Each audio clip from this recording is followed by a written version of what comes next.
another problem that we got from the readers was actually I myself had that problem too in the beginning, because I just graduated from school and I bet she was the same thing, and she was very proactive and she wanted to do a good job, and she was so proactive that she began to threaten her boss, and she began to feel that the boss began to pick up on her, and she began to feel the whole situation to be a little bit strange. And in that situation, what your advice would be for her? If you become so ambitious that you become a threat to your boss? A little bit, yes. But it's not really communicated yet. It's just the atmosphere that she began to feel. Her boss began to pick up on her. And in her assumption, it's probably because she was very proactive. So, very simply put, right. One of two things has to change. Either she has to change. Right. She has to slow down, right? Okay. Or the culture, or she needs to change the culture, change the organization, go to a different job. Oh, okay. I see. So the analogy that I use right. is people are all cars. Okay. We're all different kinds of cars, right. and we have different speed limits we right, like to drive. Yeah.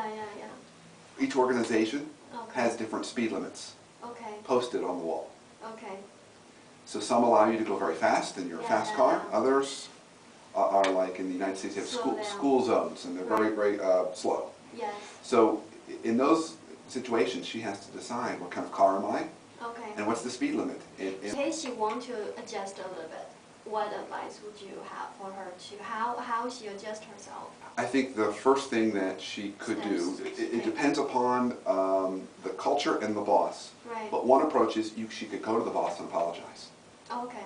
That would be one approach. She could say, I'm sorry, I realized that while I was trying to get information and I talked to your boss, that might have put you in a bad position. My apologies. Okay. I won't ever do that again. I see. That will begin to rebuild that relationship. Right. So that's one way. Now, if she's in a culture or an environment where that feels uncomfortable, having that honest conversation, then I might just recommend that she then just pull back without saying anything. Okay. So communicate more with the boss. Because when the boss doesn't trust you, then in absence of communication, people always assume the worst. So if she's not hearing from her, the boss isn't hearing from her, then the boss might assume, oh, she's doing that again.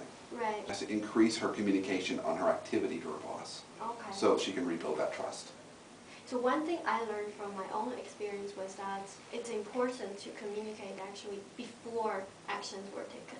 It's better to communicate that this is what I'm going to do. Do you have any advice? Is it an okay way to do that? Great idea. Yes.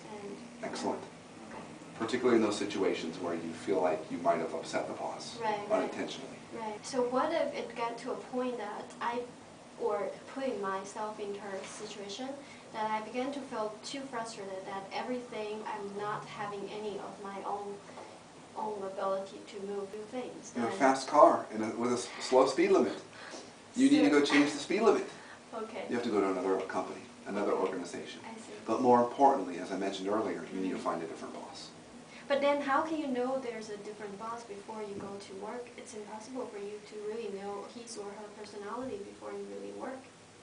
One way is to try and interview them when you interview for a job. Make sure you're asking very good questions of the boss, and make sure you're interviewing with the person who will be your boss. So use good interviewing skills and turn it on them and say, can you tell me about a time when you had to inspire your team?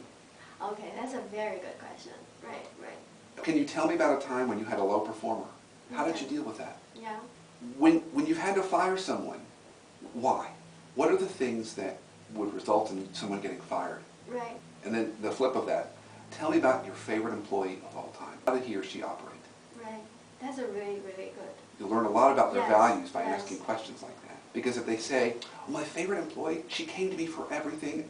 I told her how to do everything. Right. And she didn't do anything without asking me. I loved that.